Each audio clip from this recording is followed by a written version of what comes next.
Oop, there you go. There you go. You can go ahead and Hello? read that great line from Titanic.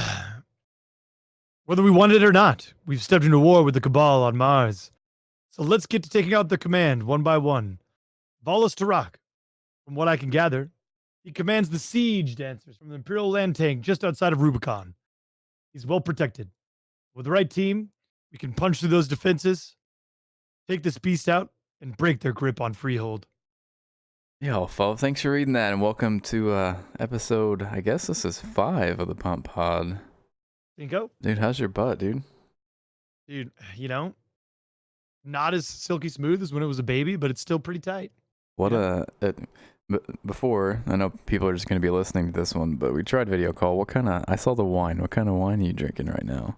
I am having some Volpaya Chianti Classico. Um, Ooh. yeah, it's good. I love me some Italians. This is a 2016. It's from the Meso Village in Chianti. It's good stuff. Mmm. Hmm. I don't think I don't drink anymore, but I don't think that I ever have had a Chianti. Oh yeah, dude. I'm big about Italian wines. I'm not The at all Italian, Yeah. but God, I drink like one. The wine that I think that I used to get was called a Tempranillo or a Tempranillo. Tempranillo. Yep, I that's remember Spanish. that was one that I really liked. It Oh yeah, was that stuff's real good. it was it was dry, had a little hint of sweet, not too much of either. Hmm. It was it was good. But Coming from España, you'll get a little bit of like mineral and tobacco in there too. Sometimes yeah. it's good juice, man. Nice. Well, while we're here on the Pump Pod, how did you get started into like Twitch and content creation and Destiny and I know you're going into WoW Classic, and you do play Magic online on Sundays too. Like, how did you get started into this? So I've been playing video games my entire life. I'm from the episodes I've listened to, you're gonna hear the same narrative as everybody else. You just kind of grew up doing it. My first, I had an NES, which is like kind of the first thing that I remember. There was a game on there. I believe it was Link's Awakening. Uh, Yeah, way back when, or maybe Link's Awakening was Game Boy, maybe. But either way, Zelda games, they kind of got you going. Moving on up into my next console, I think was Sega. Um, I remember. Do you remember a game called Tecmo Super Bowl yes I by do. chance? Yes I do. Yes. So that was like the family game. Cousins and people coming over. Well, the ceilings were pretty low in my parents' basement, and as the kids kind of grew, my oldest cousin, uh, we had like the ceilings that were like the sponge paint, would be kind of spiky, like stalactites. The popcorn You things. know what I'm talking Yeah, about? yeah, yeah. That's how ours were. And I grew up my room whenever I grew up, me and my brother's rooms were technically in the attic, so like we had it. Like I would wake up and like the wall was only like 4 foot off the ground. So like if I sat up in my bed, I would hit my head on it. Yep. So it was like all worn off, like where my bed sat. So yeah, yeah, yeah. Yeah. He got pretty heated during a match, and of course, threw a Hail Mary to finally beat me and jumped in the air really hard and put his both of his hands into the ceiling and the popcorn paint like cut him up. I just remember that was one of my favorite memories from back then. And You then had the hard like popcorn ceiling where it was like the actual yeah, gloss paint. yep, See it was this super dangerous. so if you had like I remember if you had the gloss paint on it, it was like super hard and like you couldn't like that shit wouldn't flake off. So luckily the kind that like whenever they did it to ours, it was like an eggshell or like a flat like paint, so it flaked off a lot easier. So it wasn't as hard. Like I remember going to other people's like houses being like, dude, this stuff is dangerous. Yeah. Oh, so that was one of those, and then this thing called dial-up internet came out. Yeah. And so I had a PC and I started playing this game called Red Alert, also StarCraft, these RTS games. That's pretty much when my relatives would have to start coming over to the house because the phone line was busy for so long. So I was playing people online in those RTS games. So that developed into first person shooters slowly after that with Counter Strike and the very first Medal of Honor. I don't know if you Oh, remember that yes, yes, game. yes. I do remember the Medal of I Honor. remember that game was one of the first person shooters that had the lean mechanic in it. Yeah. So there was a lot of linear maps where there was sniper points. Mhm. I was the guy that would just charge down the streets, smashing the lean mechanic. So Mhm. just like weave my body down the street, and I would just snipe everybody in the windows. Um, so that was all fine and dandy. You got into that, and then Bungie came out with a game called Halo Combat Evolved, and that's pretty much when my real competitiveness started. I would go to school, come home, Halo Combat Evolved, Halo Combat Evolved, go to bed, barely even eat, skipped all my homework, did whatever. Um, Still did okay in school, whatnot. But you weren't an Xbox guy, were you? Yeah, I was actually. Do you remember Xbox Connect? Yes. Like before Xbox Live came out? Yes. That was my jam. I mean, I was playing people from all over the country on XBC. I mean, that game came out what, 2005? 2000, 2003 or 2005. It's always One of the I mean, I was a 13-year-old kid just smashing on people. And so Nebraska, where I'm from, we actually had came out in 2001 or 2001. So I yeah. would have been how old? I What's was 18? in So I was I was in 12. eighth grade. Yeah. So the Nebraska, there's a big tournament called Stratcom, where all the Nebraska people would get together and basically host a tournament. And I would always get second place to this guy named Zaitsev in the 1v1s. Mhm. And it was just kind of crazy. My dad had to drive me around all these tournaments. And it was just really funny, a culture shock because everybody was, in their 20s and whatnot. I was just this young kid. And my dad was like, these are stranger dangers. It was just a big culture shock for my dad or whatever. So did that, got into Halo 2, did Halo 2 very, very, very, very, very, very, very, very, very much a lot. Um, I was number one in the world in team skirmish for 1 week Yeah. um, on Halo 2. How much did your Uh, friends like that? it was a thing, but then I had to go to school, and so everybody that didn't go to school slowly overpassed me. Yeah. But I also came out of the gate hot because I got my hands on a French pirated version before the thing actually launched. So, like, I knew everything about Zanzibar before you did, Yeah. and yeah, it was just see you later. I mean, I knew all the grenade throws. I knew how to get the guns to blast me before you could even get there. I mean, it was stupid. So that was high school, and then I actually took a break from like playing games a lot because once I got into like senior year, going into college, there was temptations and women and everything in between that kind of took my interest there for a little while. But I played Halo 3, I played Halo 4, I played a bunch of Counter Strike still, just very casually. StarCraft 2 came out during my college years. I didn't get back into doing what I do now until Destiny came out, which I think was 2013, right? 2014, yeah, just 5 years. 2014, Almost 2013, exactly 5 years Yeah, we ago, just had our yeah. 5-year anniversary.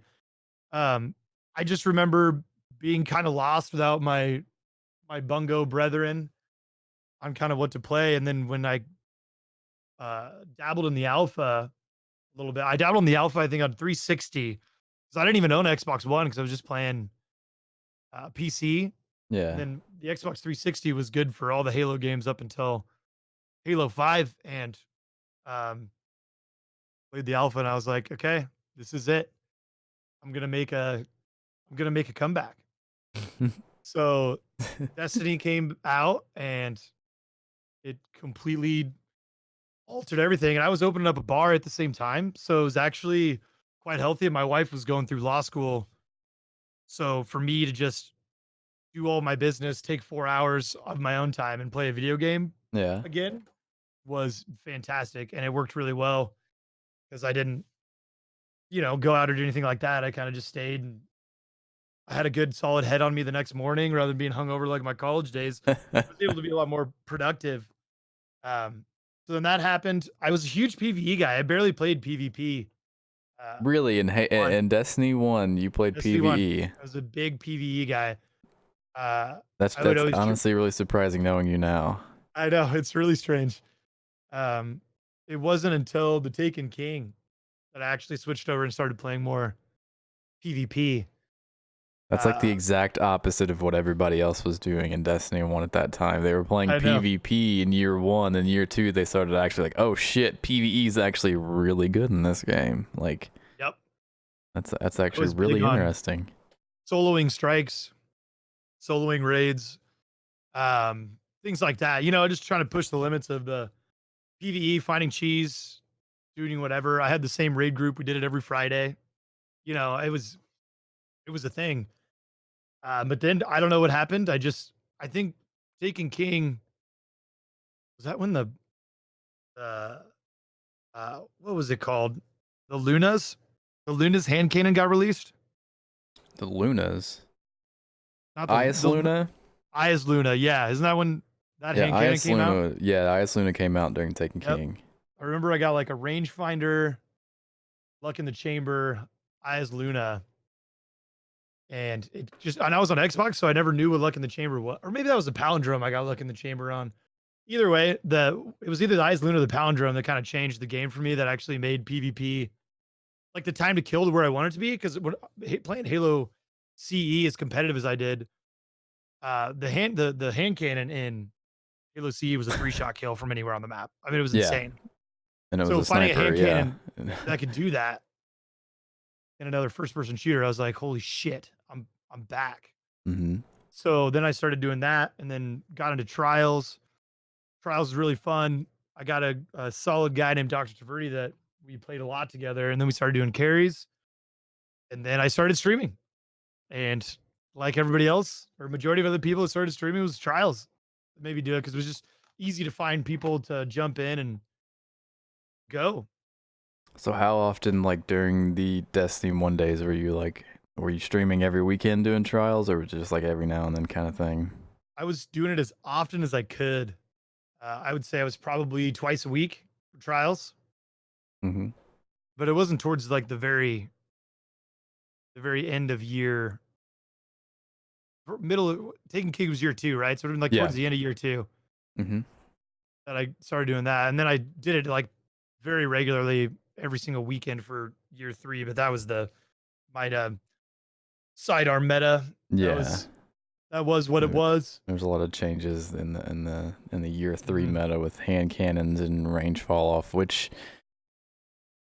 we'll get into a little bit later. We're gonna see some of that again. Hopefully, the things are a little bit different this time around. Mhm.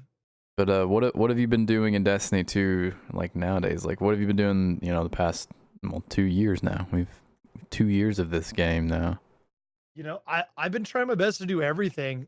Uh, well, I do everything, but it's very lopsided. Obviously, it's 90% of my time is in PvP now, Hmm. but I always try to make sure at least 10% of it is PvE. I try to do, you know, get my light level to max just like everybody else. I try to do the new content that's coming out right away, just like everybody else. I don't do it every week like everybody does, but I always make sure that I try to experience it and, have an analytical mind about what it is and what they're doing. Hmm. Obviously, we have to pay attention to my Lord, that is Bife, and get the lore from him because I don't do the reading on my own. But Even though it's directly in the game for you now, you can just read it it by is. yourself. You could, but it's something about that guy's voice, man. Just captures you. He's But he's got a new room now, and he's having trouble with his voice sounding tinny though. I just watched a video on that the other day. did you? I Yeah. saw him tweet something about his new microphone setup. Looks like he's yelling into a satellite dish. He's got But it's not his mic. His room's a little funky right now, so hopefully he gets that figured out. hopefully. But We need his voice for more Just want a Bife, like, actually. I know he did commentate and do like color commentation for the Gambit tournament that happened. This was probably back in May. I know he did that. That was a little interesting. I didn't get a chance to watch that. I think I had work going on. I had watched a little bit of it, and I was more interested in it because there was people that I am close to and play with quite often that were playing in it. So it was interesting. It was definitely interesting to watch it, and I think it's probably only something that was interesting for people that are actually like us and fucking know life, Destiny 2. So like they actually understand what's going on with Gambit, and they understand who Bife is. I can't remember who the other commentator was. I think it was just another commentator. Wasn't it remember. Fallout? I don't think it was Fallout. I don't remember who it was. I can't remember who it was now. I just remember Bife and some other guy. It was just, I don't know. It was really entertaining to watch. And the fact that there's people that I'm close to in the community that actually won it was really cool too. That is tight. You got to be happy for the people that do cool shit. Yeah, that are close to you know. Because Frank and Frank UK and then Zoe were in that fire team, and like 2 weeks later, I'm doing world's first with Zoe, so it was really cool. So it's interesting how we kind of met each other. Yes, technically, before we met each other, I was an alert in your stream. Yes. If we want to go, like, we had met each other in a crucible match before that. Yep. Where we had an interesting interaction with it. I recall a Titan seemingly punching me 3 or 4 times in a row in about 2 seconds, and that brought us a very quick alert telling Photrox to get better internet. You know, some people use Guardian Theater to farm salt. I use Guardian Theater to farm for friends. And here we are, mods of each other's channel now. Here we are. No, that was fabulous. I had actually just got on in the middle of the day. Sometimes if I don't like fill my afternoon, I'll try to sneak in a couple Crucible games over lunch. Yeah. And that's when we met. Like I had only played 2 games that day. And of course, when I got to work, I was like, well, let's see if I cause some havoc. And there was Peter. And I remember the kill. I mean, your screen, it looked like total bullshit. Yeah. I have looked back at the clip now. It doesn't look as bad as what I thought it did in the moment. Like, it's still like there obviously was still something like with the connection that happened. Yeah. But it doesn't look it doesn't look as bad as what I remember it. Like, cause I mean, you got a song out of it, but the thing is, it's really funny. And Bird Actual pointed this out to me whenever because I guess he downloaded the audio for you and sent it to you. He did. Him and Leo were talking about it. Leo is another frequent in our streams. Because whenever I started singing the song, he's like, "Is that Photrox? I actually know who that is." I remember him in the stream saying he knew who that was. Yep. And I'm like, well, he's not a bad guy. He didn't do anything wrong. It's just his internet sucks, dude. His fucking internet's trash. I got a gig. My internet's awesome. Yeah, I believe that's what the title of the clip that you clipped was something I have a gig, LOL. You after you get done streaming, do you ever go through your clips and see what people clip? I love it whenever if I'm playing PvP and I haven't had just strictly PvP streams in a while, because used to I would have a full 10 to 12 hour day of streams dedicated to only playing PvP. That's all I would do. I didn't care who played with me. I just played quick play all freaking day long, and either that night or the day after that, at work, going through my clips and seeing the people that I was playing clipping stuff, either of them killing me or sometimes you can kind of tell her that they want to see if they legitimately got killed.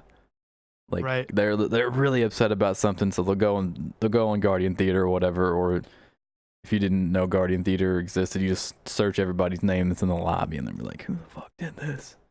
So yeah, I would find some and make people that would not kind of like you did. You like said something like you responded to what I said in there. Like it's like get better internet. You're just like I have a gig. You know, my internet's fine.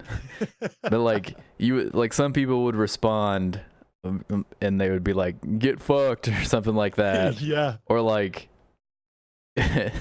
like I would have like given a reaction to like getting killed by them, and they would clip it and be like ha ha ha, and even it wasn't really even that good of a kill. It just got a reaction out of me because I was probably already worked up about something else.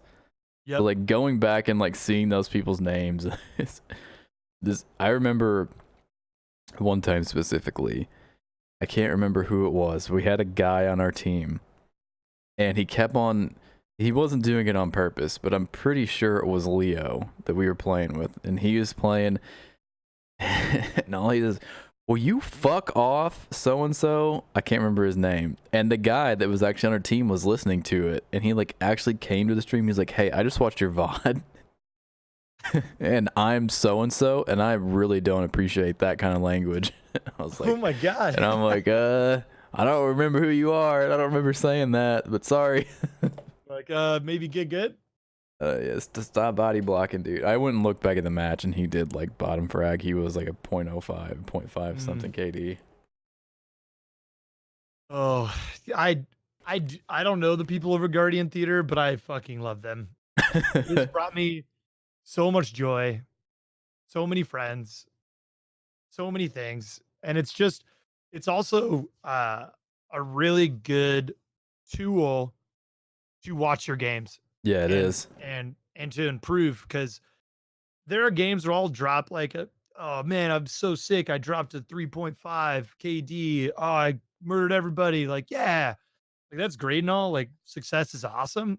Mm-hmm. But when I play comp and there are games where you just feel like you don't have hands. There's nothing you can do. You're getting shut down everywhere. You're just the biggest piece of shit on the planet. Yeah. Going back and watching your games because you could, Destiny tracker, you can see every game and you can pick out the one you're like, whoa, I had a .22 that game. What the Yeah. fuck, What dude? was I doing that game? Going Like, back and watching those games is like one of my rituals, especially when I'm taking dumps at work. You just got to rewatch your games and figure out where you went wrong and decide why did I charge there with no ammo? I am a fucking idiot. You know what I mean?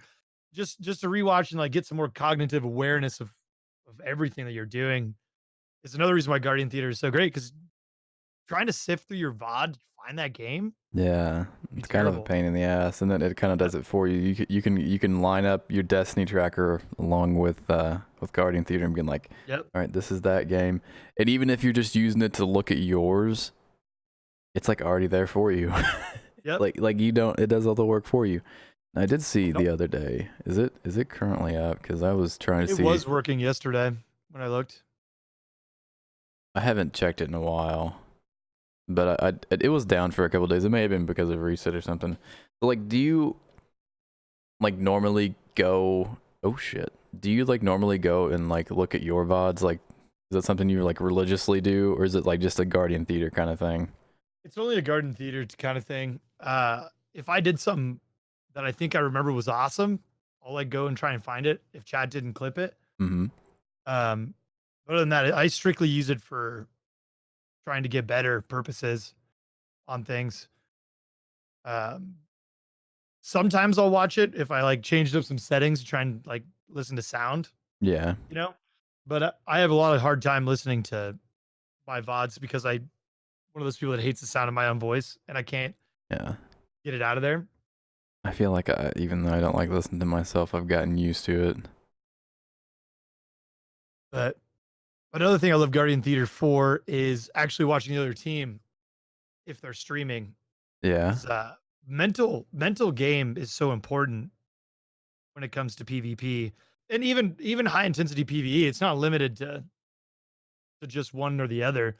I mean, you've watched raid teams where they get triggered and they just completely fucking crumble. I mean, it happens. Yeah. But the same thing for PvP. You know, the teams where we play really good games and there's like 10 seconds left, we're up by one. It's like going down to the wire. We're trying to hide, run timeout. Like everybody's screaming, "Don't die, don't die, don't die!" And then you listen to the other team, and they're just like, Charger, like listening to everybody's mental game and how those games play out. If people keep their spirits high, win or lose, they're always the best games. Yeah. It's the teams that start getting triggered and saying, fuck you, what are you doing? Playing the blame game and whatever. And just you watch them crumble. And then the team that had a better mental capacity, even if their skill wasn't better, completely steamrolls them. And, So it's and just do you think that like that usually tends to lead to better results with the game, like be quick play or comp? Let's try to we'll stick with comp in this one. I mean, quick play is kind of a mess right now, but like even if people are just kind of lighthearted, maybe not taking it as seriously, do you find that just from your experience that like maybe the results tend to be better, or is it just like kind of a like I had more fun doing that kind of thing? Like, is there a difference for you? there is, I mean, playing with uh people that they stay positive. They have they have a student mind where they're always willing to learn Mm-hmm. and uh they have like a try hard mentality. Like they're playing to win. It's okay to hate losing. I hate losing, but if you stay positive about it and you learn and you keep trying hard, like those are always the best experiences on high level PvP for me. Because I'll fuck up. I will. So does everybody else, and it's just like, hey, should have popped my super there. Yeah, you should have. Fuck it, move on. As long as you always have your eye on the prize and everybody just doesn't like it's okay to criticize. It's never okay to blame, if that makes sense. Yeah. There's a wide difference between the two. So if you can find the difference between the two, and everybody always has a positive outlook, like, okay, we're gonna pick this up, we're gonna win the next game, on to the next, on to the next. It's always way more positive because you can't you're just not getting down on yourself and the others around you. You just gotta eliminate all toxicity out of the whole deal in order to be successful even when losing. There's a way to lose successfully, but fuck losing. On the end of that statement. I hate losing. I mean, But to piggyback off what you said, even I look back at a lot of the bosses that I've had,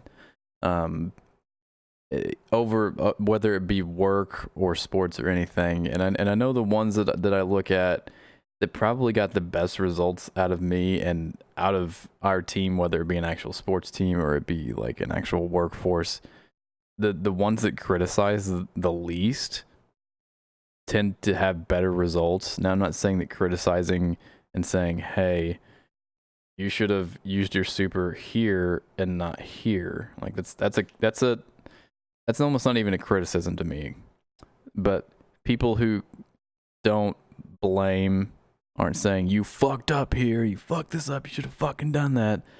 People that don't do that tend to get much better results, and I tend to see much better results because you and I have played with a lot of similar people because we all were we were in a Discord in the comp Discord together, so we played with a lot of similar people. So there's a lot of people that just kind of have that by themselves. They may not talk a lot when we're playing, so it's not like you're not getting the fucking COD champs call outs. It's like they're calling out every single position where everybody's at. You're kind of left laissez-faire to do what you do best. I mean, you still make the like correct call outs, but whenever there's nobody blaming anybody, even they see the end screen and nobody's going, ha ha ha, fucking Pete, ha ha, nice 0.5, dude. Like, even whenever like nobody's doing that, everybody's like, yo, good game, we should have done that, should have done this. Like, let's try to, if we play that team again, we'll do this instead. Yep. Those teams end up being a lot better. And at the end of those games, even if you aren't winning, say you're trying to get defabled and say you lost 600 points instead of gaining 600 points, you feel a lot better playing with those people. And you want to go, and it makes you want to go back in and play again. Those are the times you don't want to stop. Is when you're not getting that negative ass attention for no reason on you. I will bang my head against the wall with a group of like-minded people like me all day. Yeah. But I'm not going to sit there and have to tread water around a person's personality while I'm banging my head against the wall. It's just not healthy. And I think that specific thing, especially with the raid teams, we have a raid race coming up here in a couple weeks, and that's a big thing for people that are in a raid race. Yeah, they're not necessarily playing against somebody, but they're playing its time. They're kind of who can figure it out the best. And the teams that communicate the best and don't get pissed off and stay calm the whole time are the ones that perform the best. You go back and look at Be Bold team, world's first for Crown of Sorrow. You wouldn't think that they were even in a world's first race. You would have no idea. They are so absolutely calm. It's absolutely nuts to listen to them. Yeah. Like, and you can't call that not competitive. That's the highest competitive thing that Destiny 2 PvE has. I mean, it's honestly, it's probably it's the most competitive thing the game has right now. Yeah. It has the most eyes on it. It has the most hype behind it. There's the most amount of people participating in it, and there's the highest, rarest pinnacle award for it. Yeah, and I know the team that won that this last time, probably the calmest team you'll ever hear, ever. Like, I'm not even like, I don't know if I've had teams, even I've played with a bunch of them that are on that team. I don't know if I've ever had a raid that was as calm as they were during that one. Like, it's nuts. And I know they played with each other. They played with each other back in PlayStation and Destiny 1s. They've been around each other for a long time. Yep. And most of the teams that are probably in the top 10 that finish every one of those, they've probably been playing together for a year or so at least. There's very few times. I know that Eater of Worlds was believe that was a random team, pickup team. That's really the only one that I think that probably was a team that hadn't played together a lot. And there's no blaming. There's no, hey, dipshit, you didn't pick up the ball and throw it to me over here. It's like, yeah, let's pick it up. Let's go on. Let's not do that again. One of my favorite things about watching those world first races, especially the teams that, finish 1, 2, and 3, is the open-mindedness that they have about the ideas that each other have about the mechanics. You're all standing in front of this puzzle and you're all looking at different things. I mean, Destiny is a very detailed, beautiful game. And some butterfly that's pink spinning around a flower in the top left corner and there's a green one on the right, somebody else is going to notice that and be like, we might have to match these butterflies. You know what I mean? Yeah. And everybody in those raid teams are like, okay, let's try that. Rather than like, no, your idea is stupid. It's like, no, let's try Greg's idea. Yeah. Let's try Miranda's idea, whatever it is. Listening to them like eliminate all the variables in the room until they ultimately find the correct path is amazing to me. And I can kind of look at those and say that's like why some of the teams that I've competed with or competed with or played with during a world's first, I've never technically been in the world's first race, but trying to get it done blind. And there's always there's always, probably even myself included, somebody will come up with an idea and be like, no, that ain't it. Right. But you don't hear that in those world first teams. Yeah, you don't hear that from them. You'd be like, all right, let's run it back. Let's see if this works. If it doesn't work, write it down. Move it on. Take a mental note of it at least so we don't try it again. Or if we try it again, we're actually, finding out, let's approach this scientifically. We'll see what our control is and we'll actually see what the variable is and we'll change something a little bit different. Yep. I think that's amazing. I mean, that's just so much trust and support for each other, just being like, no idea is a dumb idea. Let's try it all. Yeah. And it works. So this raid race, I don't know, you weren't playing PvE a ton the past 2 years. Are you going to be going for it this come in 2 weeks?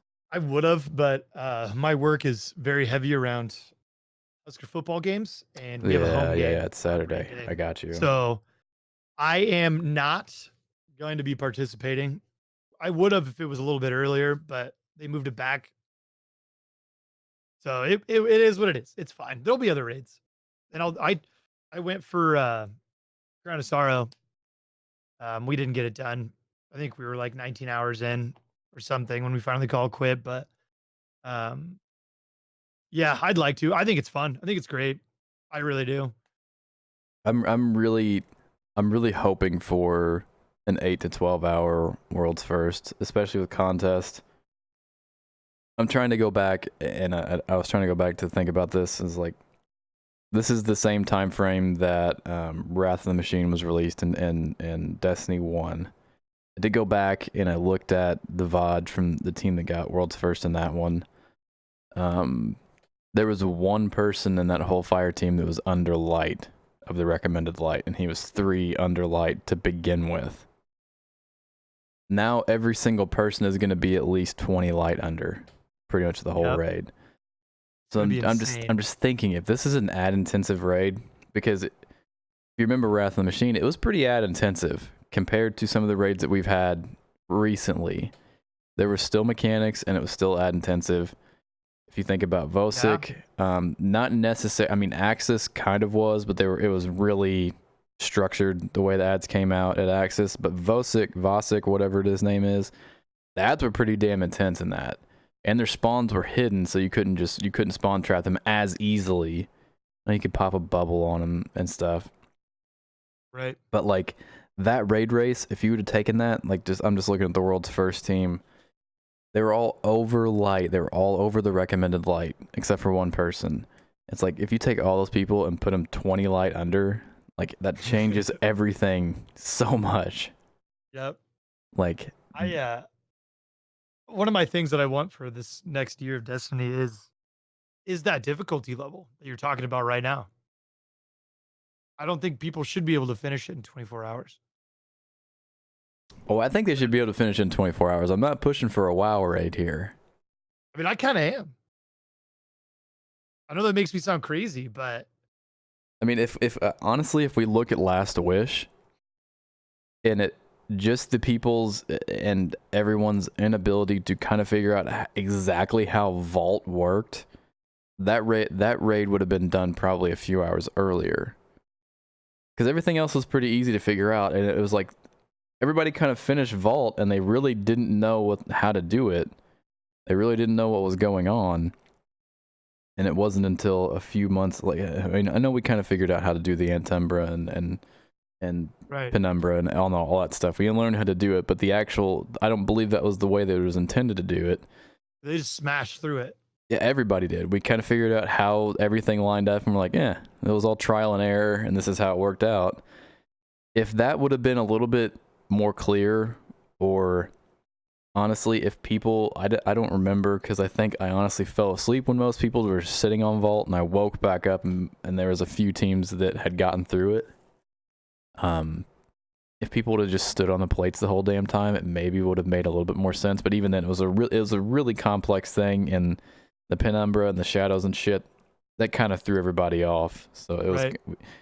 we kind of looked too far into it. Bungie kind of gave us some clues that really weren't necessarily in there. So I'm just kind of wondering, because everybody pretty much was, once they got to Vault, once they got to Riven, they were under light. Like there was just no, people were higher light. People were in the, what was it, 550s, 560s then, so you're still under light then. Right. So people did get to Riven pretty low, 15 to 30 under light, and it still took a lot of people. Like, there's a lot of people that got to Riven. There's 4 or 5 teams, at least 3 teams that were at Riven before Redeem's team finished. So it still did take a while. So like, I'm just interested to see. Hopefully this is a little bit longer of a raid than Crown of Sorrow was, because Crown of Sorrow is a really short raid. It's not very long. Nope. So hopefully this one's longer. I don't know. It should be the best weekend for Destiny coming up. I'm super excited for it. I hope it's an 8 to 12 hour raid race, honestly. I do too. And I won't be able to watch just because of work, but I'm excited to see the results and, just see the whole community come back together around something like this again. This is fun. So many people get involved. Everybody's excited. It's always positive. The Twitter feed is less about quick play problems and different subclass problems. It's all about good luck, and like funny ass videos about their raid team introductions. Like I love it. It's literally a festival. You know what Yeah, I it mean? really I mean, is. it's a community festival of like just people being cheerful, and just in these lulls that we're in right now, we don't get a lot of cheer. You don't. It's just Yeah. toxic. You know, We get lots of complaining and yelling and calling and so trash much talk. I mean, just today I complaining. saw people trash talking a specific person, and I'm just Like, like, man, just drop it, dude. Just like leave him alone, man. Like it's um, okay. Like just let him go be do you himself, you know. do you follow bad Bungie tweets? I've seen them. I do not follow them. Right now, there's a spree. Hold on, I can't remember the developer's name that left. That was in PvP. Bad Bungie tweets. What was his name? He worked on a lot of games. Oh yeah, I love it when they delete the tweet That's how you after know it these. was a good one. Yep. Can't find And him. where'd he go? Oh, so okay. So he worked on the PvP for Destiny 2, and he was on Reach. He was on CE. He was on Halo 2 and 3. But so when people are complaining about sandboxes, he left year ago now. He Yeah. left Bungie, and people will still tag him in their complaints. And Bad Bungie tweets just calls these people out, and then it just creates this spree of like, the classic "you're a clown, kid," But that's where we're at right now. When people are so bored, Yeah. they just they Because just if you find look at it, something to whenever yell like about. look at the beginning of the seasons, like season of Avians, you'll of course have people be like, "Oh, it's in day one, already blew all through the content. Y'all are complaining," and it's like, Hmm. shut up, dude. You're actually the one complaining about no one complaining. Yep. But it's like the first week of a season is always so good, especially lately, especially if it has a raid tied to it. Like we're gonna have this whole first new week, and then we're gonna have a raid race to end the week. It's gonna be on a Saturday and on a Friday. Technically, we could see the raid end on a Sunday. Just kind of if it does go 12 hours, so I don't know. It's gonna be really. I'm really looking forward to this raid. I'm not. I'm not even in a fire team yet for raid one for day one. I'm just looking forward to paying attention Ladies, he's single. to hanging out. Well, I have had some people ask. I just want to go through details with people before I commit. Yeah, you It's got to get the right mentality. like we said, and this is I'll kind of lay this out here. So like if I'm gonna go into a day one raid race, I've already taken off the days because I'm going to anyway. Because if I'm not gonna be participating, I'm gonna be watching, and there's gonna be channels that I'm gonna need to mod in because they will be Right. extremely active. I'm gonna take it very seriously, and I will be in there until we complete it. And everybody needs pretty much all the prerequisites that we already covered. We need to have fun. We need to make sure that we're communicating properly. We're actually saying stuff because being calm and being quiet is okay, but whenever you kind of don't say anything or don't react to anything, some people over voice chat can't really tell. So, Right. and I think the one thing that I've seen hurt a few teams last time is they'll have one person that has to leave, and it's not of any of their fault or own doing. It still is a video game, but they have to leave because they either have to have sleep, they have to do work, they have kids, they have a wife, whatever, and then they can't find another person to replace them. Yep. Which is what happened to us last time. Yep. Which would have been okay because we probably would have found a seventh and just been like, hey, can you be our alternate? But we didn't know. So That's we a good were tip though to be prepared for. I mean, we were any team out there that yeah. has 6 needs to have a 7th on standby just in case. Yeah, you need to have a seventh that's going to be like, yo, I'll help other people out, but as soon as you guys have somebody that needs to drop out, I'm in. That's a very good idea for anybody. All the top teams have alternates. Probably they have more than one to jump in case they need to. Because if you don't know, something might happen. Your mom might call you and say, hey, I fell down and broke my ankle. Take me to the emergency room. That could happen. Exactly. Absolutely. So that happened to us. We didn't have a seventh lined up. We pretty much got to first phase of the boss, and we spent 10 hours there, rotating people in and out because we'd have people. They'd be like, "Our team's taking a break. I can jump in." Our team's taking a nap. I don't feel like it, and we'd have somebody jump in for an hour or two. But we just never can keep a consistent team long enough, and I think we ended up actually being in the raid for 22 and a half hours before I called it personally, because we just weren't finding anybody. Right. So that's the thing that I'm trying to make sure, because I'd rather that was like an extremely high for me to actually be able to compete in a world's first like raid race, or just to do it blind, because I'd never been able to because of work.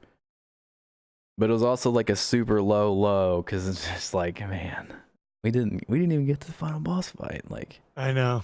I didn't feel like, and it's kind of like some of the stuff's like you feel like you're not good enough, all that other shit. So I'm just making sure that I have a correct team. If not, I just may be an alternate for some other people. That's what I'm gonna end up doing. So if not, I'm gonna enjoy the hell out of it. I will sit here and I'll be ready to sit here for 19 hours if it takes it again to watch it again. I don't think I'm gonna be watching any Cornhusker football. Why not, dude? Because I don't know. That brings me to something else. I was gonna ask you a little bit before. I think I may just wait until another podcast to ask you about the other stuff that I had written down. Because we kind of started talking about Destiny a lot faster than I thought we were going to. Well, because Peter, we fucking love Destiny, dude. Exactly. Why wouldn't we talk about Destiny? So I have some other things written down. I'll probably save that for another podcast. That's fine. I'll kind of edge us to ending because we're close to an hour in now. It's gone by really fucking fast. Other than like the raid race, because we've kind of talked about that, what are you most looking forward to in Shadowkeep? We're only 2 weeks away. I honestly looking forward to, or what I want. Let's say looking forward to right now, and then you can kind of meld that into what you want if you so please. Looking forward to, I'm really looking forward to a narrowed focus into PvP that they have promised. They've said it verbally that they are taking a deeper look into PvP, and they've already rocked my world so hard with their, I think last week's TWAB, like these maps they removed that my analytical mind thought that there was no right for them to remove, but they said, no, we're going to take these out. I mean, I kind of thought the same thing when I first saw the 4 maps. They said Retribution, Dead Cliffs, Legion's Gulch, and I can't remember the 4th one. Solitude? Yes, Solitude. But if you think about it, and especially thinking about playing comp on all of those matches, I know Retribution isn't in comp, but all the other ones in comp, their spawns are bad. Like, not Solitude. Solitude spawn is bad. If you get A spawn is Meltdown. Oh, Solitude. Yeah, Solitude's still an A spawn. It's still A spawn. A spawn has a huge advantage over C. I've just never had a problem on that map. I mean, you can flip that one easier because but like say C spawn, you're kind of secluded over there. It's kind of the thing. Every single one of these maps that they've taken out or they're placing in there, a spawn or a capture point is secluded as compared to another one. It is harder to get out of. It is so like say if you just needed to protect. So say Solitude, you just needed to protect C. That's a lot easier. Just to protect C. 5 exits out of A and C on Solitude. It's just, yeah. I don't know. And the thing is, they're saying, I know most of those, like, because I looked at them too, and I'm like, these aren't like Retribution. Other than that map, for whatever reason, terrible. It feels glitchy. Like like every time I'm on that map, it feels really laggy. Just kidding, Bungo. Your maps aren't terrible. I love you so much. There's something about Retribution I do like as a sniper. It does feel really good. There is very long lanes but whatever reason, it feels like the spawning is jacked up on that one. And that one isn't necessarily like where you spawn, it's how you spawn. You'll spawn next to the enemy team for no reason at all. And I think there's something has to do with that map being circle. I don't know what it is. There's something funky about the spawns. Yeah. I get what they're saying about Dead Cliffs. Like we have so many other problem maps Well, like I guess I guess my opinion is different, which is fine because you can't have a bunch of yes people working at a company. You know what I Yeah. mean? So yeah, I guess what I'm looking forward to is that focus into the PvP, and they're obviously focusing in a much more well-rounded way than I am Yeah. because there's like imagine a team of Peters and a team of Photrox trying to talk about how a map should be designed. You know, all of our voices are heard Mhm. rather than just mine. So like, oh, sorry, excuse me. When that came out, yeah, I was shocked. I definitely wasn't the only person shocked, but on the other side of the fence, there was probably a bunch of other me's that were like, hell yes, they heard me. You know what I mean? So we'll see. I'm looking forward to their focus into that, and I know that team is not going to give up on the rest of the glorious, amazing content they put out. I mean, their design team, their artists, everybody in between, they're gonna do a phenomenal job. And it's gonna be scary. I'm super excited for the spookiness that they're about to launch on us Mhm. and the nostalgia, you know? Yeah, there is a lot It's of gonna be nostalgia fun. in it, and something that something else that bothered me about a lot of people is like, I don't give a shit about reskins, dude. All y'all people were saying, "Dude, let's fucking remaster everything in D1 and put it in D2." I don't care. Seriously, This is the first time in Destiny 2 that I'm actually getting nostalgia from D1. All the shit from the moon, like it's gonna be awesome. nothing else in D2 has, I mean, yes, it feels like D1. There's like your movement and shit, but nothing has given me a feeling like, you know, that dark and almost kind of ominous feeling that Destiny 1 had a lot. Like I Mhm. didn't get that. I didn't get that with Destiny 2 until I watched, I believe it was the first release trailer when they were like going over like finishers and shit, but they were on the moon and I'm like, I have those feelings back. I've spent a lot of time on the moon. Like, ah. Destiny 2, when it first came out, was an action movie. And it was an action movie similar to Fast and Furious. Mhm. It was a storyline of getting your light back. Like if you replace the word light with Nas and fire team with family, And a you basically have redemption. Fast and Furious. So, but I That's mean, not a but it wasn't sparrow. That's a fucking Supra. it wasn't Bungie's fault. They were behind. Well, I mean, yeah, they did all the work, but they were behind some different moving hands, and now it's their fucking time, dude. And I'm so excited for them. I'm Yeah, so excited. I feel like Forsaken was still like, that was them kind of establishing like, hey, We're Destiny still 2, fucking here, dudes. this is what Destiny 2 should have been at launch, and that's kind of how we feel. Like that Forsaken is what Destiny 2 should have been at launch. Let's just Yeah. forget year 1. Like there was some cool things that are in year 1, but did we like just remember that like we've only just now been a year where we don't have double primaries. Dude, Like, do you remember that? Like, do you remember that shit? I do. Snipers were only in your fucking heavy slot. Dude, Like, I that's do. just a little bit over a year ago. Like, that's still like, it feels like such a long time ago because I've played so many more What was hours. your what was your favorite gun from the 2 primary meta The two on primary console? meta. Um. Oh God. On console, Console. if I was on Xbox, I think if you actually look back, it's old fashioned and after Warmind, the EP SMG. Yep. Those That EP two. SMG translated over to PC. That one actually is still really good. Yeah, it's Yep. actually really that translated well. Those two. And it kind of seems weird because they both kind of seem to take up almost. There's not much synergy with them because like old fashioned doesn't have a crazy range. Like It's terrible. I put it on the other day. Bad. I We're spoiled. That's the thing. Like, oh, I use that so much on Xbox. I have Same. not used it on PC at That and all. spare ration or not spare rations. Dire Promise. I use that on console, but I didn't do any dead orbit stuff whenever it was still around when I had PC. So I never got it. Um, it, yeah, the EP SMG. I'm trying to think.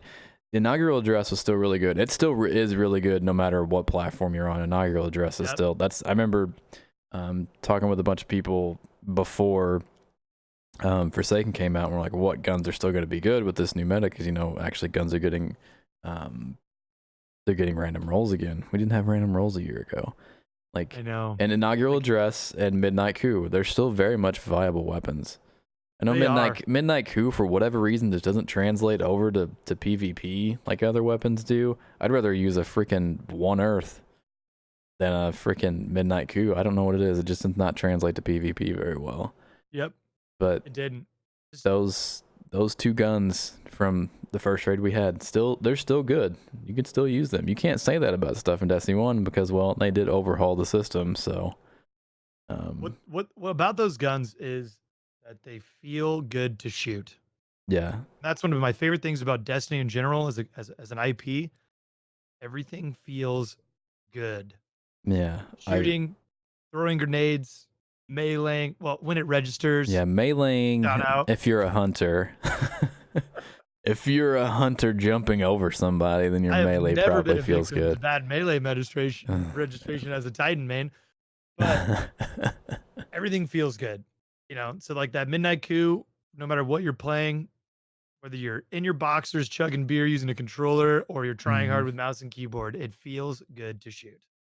And that's the one thing that does it keeps me, because I can't say come back to this game because I've tried other games, I've played demos and betas of other games. I can't really think about putting my time into any other game because at the base of it, just I've spent the past 2 streams that I've done just farming bounties and shooting shit in a patrol, and it's been a hell of a time. I've had a lot of fun. Like I don't know, like just shooting a fucking sniper at a Dreg's head feels good. It feels good, man. I can go other games. I did play I've played Apex for like 100 hours and it feels good, and its movement feels pretty dope too. Like it does have some really redeeming qualities. It does feel great, but Destiny just feels better.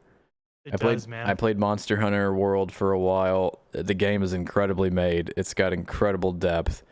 Other than some small, like the UI being kind of difficult to understand and just, I don't know, kind of clunky, the game's really great, but it just doesn't have the feeling of, I know it's not a first-person shooter, but like, I like the game because whenever I move around, my character does what I tell it to do, except for melees.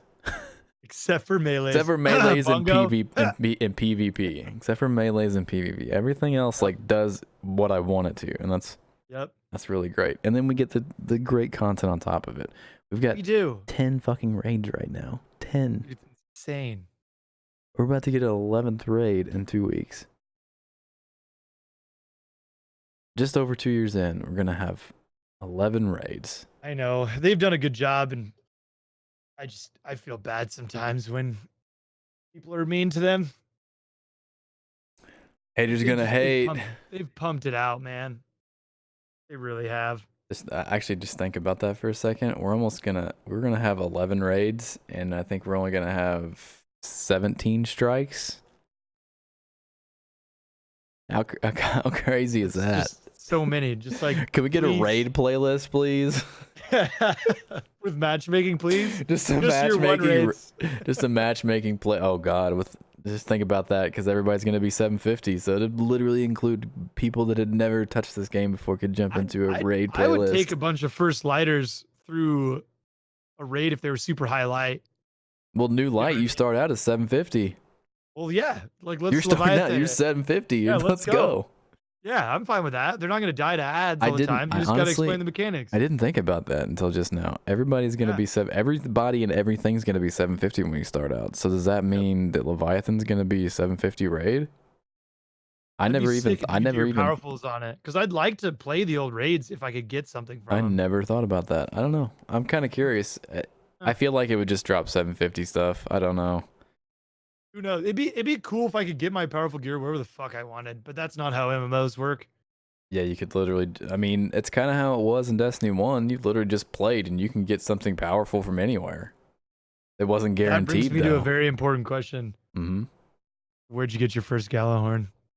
I actually didn't get Galahorn until Iron Galahorn because I didn't start heavily playing until year 3. Really? Yeah, Surprising. I bought the game. I had it during Taken King, but I didn't play it much as whenever I was still going through recovery of my surgery of my hands and my elbow. And it wasn't until I didn't really fully recover from that until after Rides of Iron came out. So I've only got like 300, 400 hours in Destiny 1, and most of it, and all of it is pretty much Rise of Iron. Wow, that's surprising. I didn't know you started that late. Yeah. I had watched and I had been paying attention to Destiny 1. I just hadn't had the ability to play until late, until Rise of Iron started. That makes sense. Yeah, Yeah, so if you look back at I think you can actually look and see when my Twitch account was made. It was sometime in like September or August of 2016, and that's pretty much whenever I started playing consistently in Destiny. that's wild. Yeah, Yeah, and I've pretty much played every single day since, you whether it be have. Destiny 1 or Destiny 2. You're one of my go-tos if I have a question that I think is dumb because I know you won't judge me too hard. No, no. I see a lot of people, and I go to a lot of streams, and I can't stay because I will see people who have seemingly dumb questions looked at as like, oh, this fucking pleb. Like, dude, you had been new to this game at one point in time. You've asked a dumb question before. Yep. And I actually do get it a lot that people come to my stream, because there's people that like I know from like other streams. They'll come to my stream, but I know they wouldn't ask that in other people's streams. I'm like, I know you wouldn't. You you think you'd lose too much damn clout if you asked that in somebody else's stream. Well, and to my advantage, the people I always have dumb questions just because I've done so much PvP that when I've been trying to level up my warlock and my hunter, I'm like, how the how the fuck does Dawnblade work? You know what I mean? It's like I don't know how these things work. And Peter, why you're aren't my swords tracking? like, how do you do the quick post? Just jump. Oh, that's great. I just don't know these things. I've been playing so much Titan just because Yeah, with Destiny 2, it's just like a whole different part of my life that I couldn't 8 hours in a day like I could prior, yeah. So I just did that. But I've been leveling up everybody. I got my warlock almost done. I gotta finish up. And you've re-leveled up your Titan. No, it's ready to go. It is, yeah. It's ready to, or well, I haven't deleted it yet. Oh, I thought you actually already had deleted it. No, no. The charity stream is September 30th. Hmm. Doing it for Extra Life, and Yeah, I set my goal tell me a for. little bit about that, because that is one thing. I know I just skip over a couple questions I was going to ask you, but that is one thing. We'll go ahead and we'll kind of close it off with that. Like, tell me a little bit about the charity stream. So Extra Life is an organization that raises money for children's hospitals. Um, they put video games in the room and whatnot. Majority of these kids are terminally ill, or they have diseases and conditions that they're just not good, and a lot of parents can't um, afford to make their kids better. So Mhm. this organization, gamers across the nation do it all the time, and basically raise money for sick kids. Um, and so I kind of chose it as my organization just because um, it's one of the easiest ways to raise money for something via gaming. They make it super easy to give, and the organization is good. I mean, 100% of the stuff goes straight to the hospital of your choice. So, Children's of Omaha is the one that I chose, Yeah. just because keeping in Nebraska. Um, I did my first one last year, and I set my goal for like $200 Mhm. because I had no idea. I had not asked people for money before, and we ended up raising 1,800. Nice. It was insane.